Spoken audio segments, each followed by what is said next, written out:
Okay, here I am playing Beowulf. Like I said at the last end of the last video, I'm really not getting much of a kick out of this. I had to force myself to come down. I haven't been awake very long, but it's dark out and I can't play Doc. I'm kind of like, alright, let's try to push through some of this.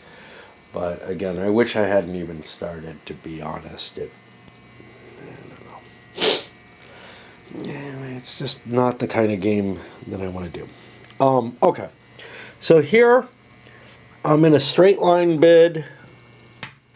First player is over here. He's got boats. There is some danger, so everybody's going to figure out what they're going to make for a bid. Now, somebody pointed out you can't do risks on these. I don't think I ever implied that you could. You can only do it where it says risk, which is on the circular, the roundabout ones. But anyway, I'll start pulling cards. Everybody selected their cards, and I did a lot of randomization in here, and I don't feel comfortable about, this kind of sealed bid randomization. It really isn't a lot of fun.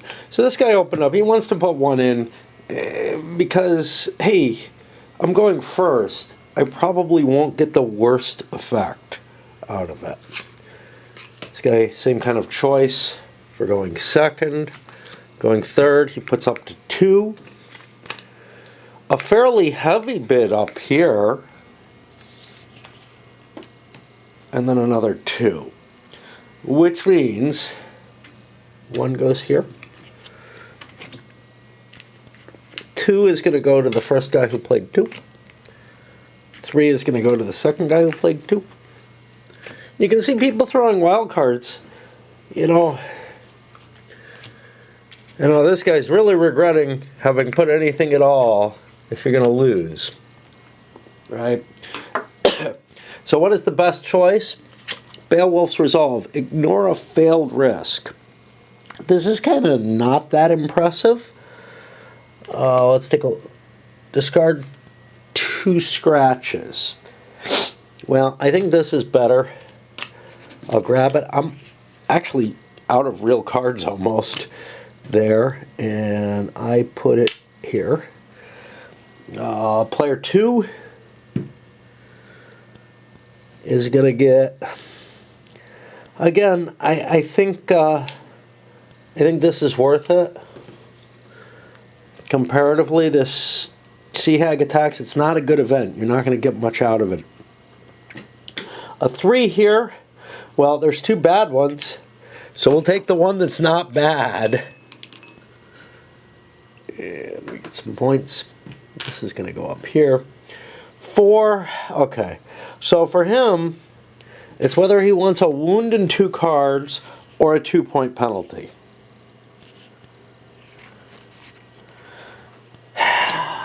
I'm kind of torn on this, but I actually think I'm going to take the...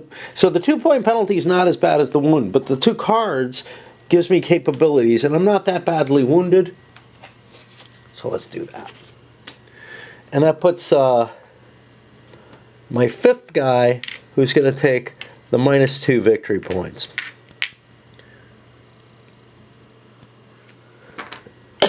For a penalty, he now becomes the first player.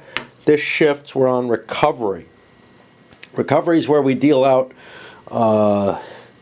10 cards, and everybody gets to pick them, but with first choice over there to the guy who took the 5th choice. Taking the wound, so here's the thing, the wound is the worst result, but it doesn't help me to take the, or it might be the worst result. It doesn't help me to take that in terms of getting my position. It's not like these results are resolved by anything except the decisions of the players. So you don't want to take a worse result to try to get some kind of benefit, but the 2 cards was a benefit that was worthwhile. And a quick look at the cards. There's 2 double cards, which is something we haven't seen in a while. Now risk, this doesn't give you anything. Like, you don't need the cards to be able to do the risk, but there's a double axe here, a double ship there. Which one's more important, more valuable? They both have penalties on them. Um, it's not really clear which one I'd rather take.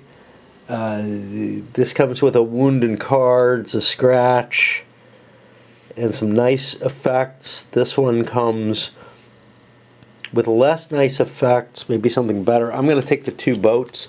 I just think it's more valuable, and then we're going to keep going around. Probably the double cards are going to go first. The real problems I'm running into here, as I push into this risk space, is, you know, the mechanisms aren't that interesting to see happen, right? The decision making is not that interesting to watch. This isn't a great game to view. I think the choices and the card play and everything is fun enough, okay?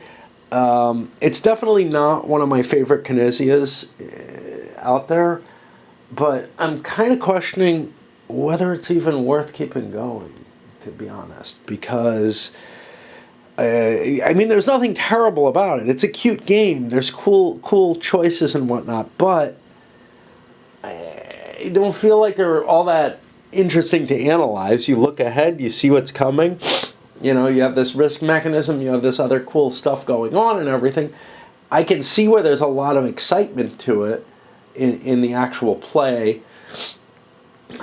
in a sort of random kind of way, but the narrative that's generated by this little windy path and by the choices that the players make just isn't that interesting. No, I could have shown the draw here. I drew 2 cards. One of them I get to keep. Whoop, whoop, whoop, whoop, whoop. You know? And then when it comes to the bidding, it's just not that exciting to play out. I think that's what's really getting me with this, is there's just nothing that telling to the video format, to the solo play format, that works particularly well with this. So I think I'm going to bail on this and just put it aside. I'll throw a little review at the end of this video and fuck it. Because it's not worth my time to video this. It just isn't. You know? And that may have been what happened, is that I played it, had a fun enough time the 1 or 2 times that I played it with my wife or whatever, but just couldn't really see where it would be a lot of enjoyment to capture in a solo video. So we're going to call here. Let's talk a wee bit about Legend of Beowulf. I have to say, I think the biggest issue I have, and the reason I quit and whatnot, it's not a game to solo. It really isn't. And I know most people who probably aren't that familiar with this channel say, duh. Whereas people who watch the channel more might be a little surprised. It's not that it's hard to solo particularly. I can do it. I can make the decisions and whatnot. The real problem is there's just not much of worth coming out of it in terms of a narrative or an interesting situation.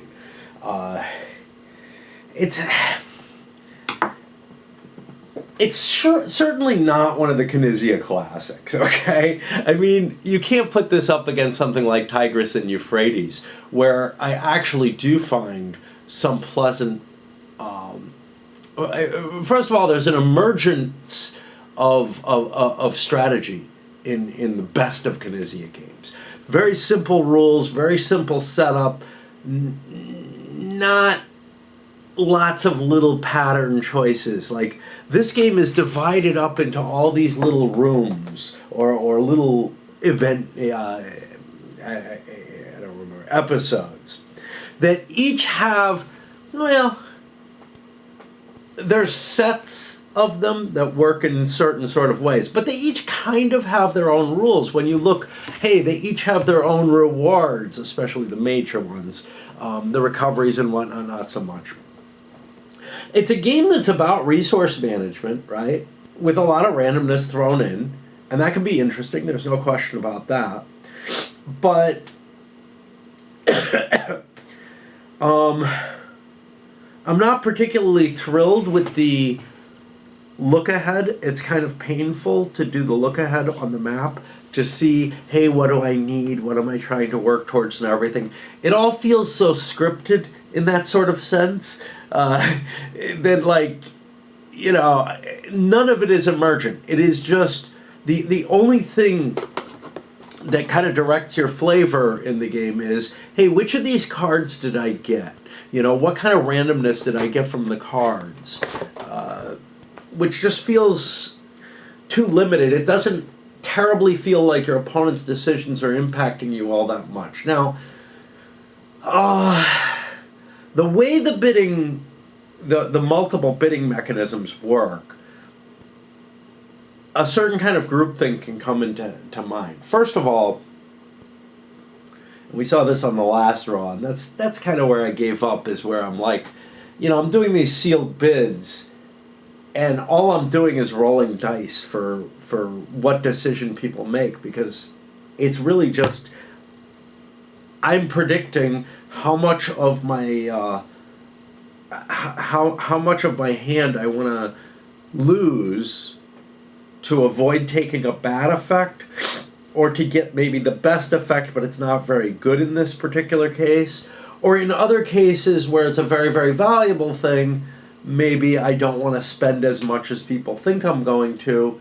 But you're really at a point of, you want to either spend nothing on a particular challenge, or you want to spend exactly as much as will get you the challenge. And that's with the sealed bid situation. With the progressive, it's even more painful, because you start feeling like, you know, you've got these sunk costs and all that, which, you know, I'm not opposed to these mechanisms. It's just, and I could see them as being fun in an opposed circumstance, in a situation playing with other people.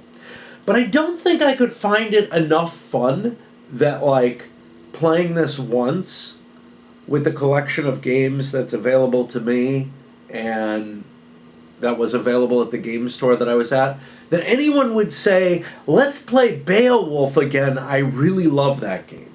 I just don't think it's going to catch that kind of feeling. And for me, more and more, or very much so, that's kind of the feeling I've got to get out of something that is just a pure Euro. It's going to have to knock my socks off and make me want to play it again. A couple of times at least. I don't know if anything these days, there may be, but I don't know if anything these days is going to blow me away so much that I'll want to play it the way I played, like La Révolution Française or 1830 when I first got it, or stuff like that. I just don't think anything's going to shock me that much. And that's one of the problems with how mature the sort of gaming universe has become. Now, obviously, look, you know, if I've got 3 games, Monopoly, Risk, and this is going to it's going to serve a very, very special place in my collection, right? It's going to be the only thing like it. But I can't see choosing this as, you know, one of a couple of Knizias you might want to keep, or one of a handful of Euros you might want to keep, if that's, you know, what you're looking at. I just don't feel like there's enough here. I feel like the kind of fun that I have with the bidding and everything would be kind of analogous to, first thing that came to mind was Uno, but, you know, it's less luck than that. It's more strategy and more resource management than that. But I'm thinking games like Express and stuff like that. But this is a lot of box and a lot of board and an annoying rule set, you know, for something that you might want that level of fun with. When it comes down to it, the level of fun that I'm having with this, I feel should be contained in a card box. And it shouldn't be any more than that. Speaking of Knizias, Ra would be a good comparison in terms of, although that has more emergent capabilities in it and is simpler and doesn't have as obnoxious a rule set, But much more importantly, you could fit it in a box that you can slip into a big coat pocket or something along that side. Not some monstrosity like this that feels like, I should be playing for 4 to 6 hours at the least. To justify this size box, I feel like you want to put a few hours of game in it. You want to put a reasonable amount of thought in everything. I've got magazine war games that'll last weeks of play that I can throw in a folder and carry pretty easily. I don't know if it's just me, but there's very much of a, hey, look, if you're going to take up a lot of space on my shelves or a lot of space in my bag when I carry it somewhere, if you're going to be a heavy game that I have to, and I mean heavy by actual physical weight that I have to haul around with me, you had better be worth it. You had better make it worth the while to take up that space. To take up that space in my mind as well. When I look at my shelf and I see something this size calls its attention to me, and I pull it out. More likely than I would a little deck of cards or something, which actually would serve my purposes better. Nothing wrong with the game. I think it's kind of cool and everything, but there's only so many games that any one of us has room for in our collection, in our play cycle, whatever. And in my case, each game gets kind of played once and then put aside, which is just the nature of what I'm doing. But I compare it to something, say the same box size and whatnot, that I picked up early on in my exploration of the I don't know, I guess second wave of Euros and whatnot, which was Imperial. That really felt cool, right? I'm glad I own that. I would go back to that. I can think about, I'm looking at it right now and I'm thinking, that would have been kind of cool to play instead of this. I wouldn't even have to video it. I'd be okay with that, right? Or brass, so, something along those lines that played well and had a fair amount of meat. Now, obviously, it's a Knizia. It's not going to be one of those type of games, but like I said, Tigris and Euphrates is a fucking awesome game, and I don't think I'd have the same feeling towards it where I'd want to pull it out because it's not going to give me that same kind of narrative. But if I wanted to have a thoughtful, majority type of positioning game, that's a lot more cerebral and a lot more interesting than this is. This really kind of just, I don't know, there's push your luck elements and whatnot to it, but it just kind of doesn't feel like it hits all those little gears in a way that brings happiness. It just ends up being, okay. And that's why I forgot that I had played it a couple of times. There just ain't much to it. All right, I'm going to send this up. I'm sorry for calling early, but I don't think anybody was getting any value out of it. And I have less and less time in my life. I'd rather be sleeping.